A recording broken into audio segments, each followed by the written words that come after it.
ప్రతి ఒక్కరి జీవితంలో స్నేహితుల పాత్ర ఎంతో కీలకం.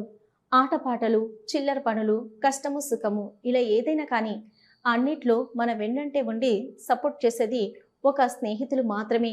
అందరికన్నా మన జీవితంలో చెరగని ముద్ర వేసేది 10వ తరగతి వరకు చదువుకున్న దోస్తులు. వారితో ఉన్న జ్ఞాపకాలు ఎన్నటికీ మర్చిపోనివి, మరుపురానివి. 10వ తరగతి తర్వాత దూరమైన అలాంటి స్నేహితులను మళ్ళీ 30 ఏళ్ల తర్వాత అందరూ ఆత్మీయ సమ్మేళనం పేరుతో కలుసుకుంటే ఎంత ఆనందంగా ఉంటుందో. అలా కలిసి జ్ఞాపకాలు నెమరేసుకున్న వారే నంద్యాల రామకృష్ణ విద్యాలయం ఉన్నత పాఠశాలలో చదివిన 1993-94 10వ తరగతి బ్యాచ్. మనకు తెలిసిన వ్యక్తి కొద్ది రోజుల తర్వాత కనిపిస్తేనే ఎంతో ఆనందంగా పలకరించి మాట్లాడతాం.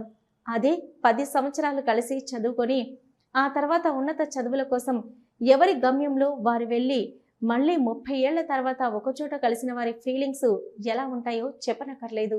ఆత్మీయ సమ్మేళనంతో అందరూ ఒకచోట కలిస్తే ఇక అసలు సంగతి చెప్పాలంటే నంద్యాల రామకృష్ణ విద్యాలయంలో ఉన్నత పాఠశాలలో 10వ తరగతి వరకు చదువుకున్న పూర్వ విద్యార్థులు ఆత్మీయ సమ్మేళనం నిర్వహించారు. దాదాపు 30 ఏళ్ల తర్వాత కలిసిన వారంతా ఉల్లాసంగా ఉత్సాహంగా గడిపి సందడి చేశారు. 1993-94 సంవత్సరంలో 10వ తరగతి చదివిన పూర్వ విద్యార్థులు తెలంగాణ, ఆంధ్రప్రదేశ్లోని వివిధ జిల్లాల్లో స్థిరపడిన వారంతా పాఠశాలకు విచ్చేశారు. ముందుగా ఒకరినొకరు పరిచయం చేసుకున్నారు. వారికి పాఠాలు చెప్పిన ఉపాధ్యాయులను ఘనంగా సత్కరించారు. పూర్వ విద్యార్థులు ఆనందంగా ఉల్లాసంగా పండుగ వాతావరణాన్ని కల్పించే విధంగా సంబరాలు ఘనంగా నిర్వహించారు.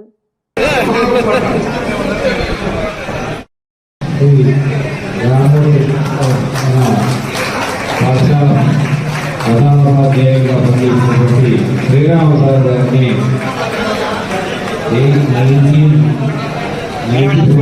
స్టూడెంట్స్ సన్మానించడం చూడండి.